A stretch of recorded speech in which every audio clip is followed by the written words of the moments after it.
Sharqi Turkistonda yig'ilish lageriga qamalgan va bu yerdagi zulmlarga shohid bo'lgan Qozog'iston grajdani bo'lgan Ömerning dadisi Bakkalining lagerda qiyin qistoq sababli hayotidan ayrilganligi bildirildi.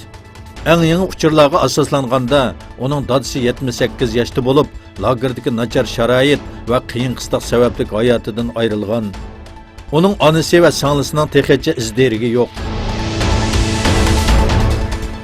Xitoy iqtisodiy Amerika bilan bo'lgan savdo urush ta'siri sababli 2009-yildagi iqtisodiy krizisdan buyangi eng osti o'sish holiga tushib qoldi.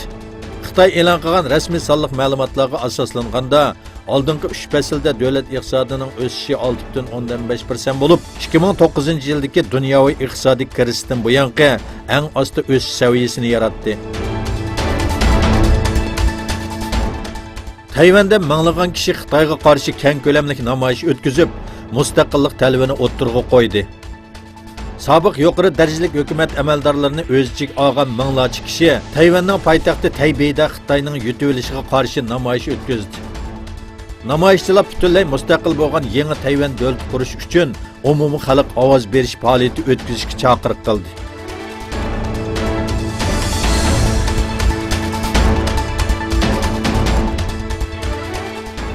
Hondurasdan Amerikaga berishni ko'zlab yo'lga chiqqan minglarcha kishidan tashkil topgan musofirlar karvoni Meksika bilan Guatemalaning chegarasiga yetib keldi. Guatemala bilan Meksika chegarasidagi ko'rikka yetib kelgan va oldingi kuni kechani u yerda o'tkazgan 3000 dan ortiq ko'chmanning Meksikaga kirishiga ruxsat qilinmadi.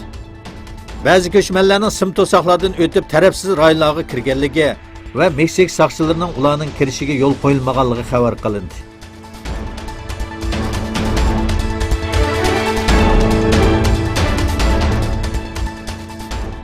Germaniya bosh ministri Angela Merkel davlatining Saudiya Arabistonga qurol sotishga burilishga qo'yganligini va hozirgi sharoitda Saudiya Arabistonga qurol eksport qilmaydiganligini bildirdi.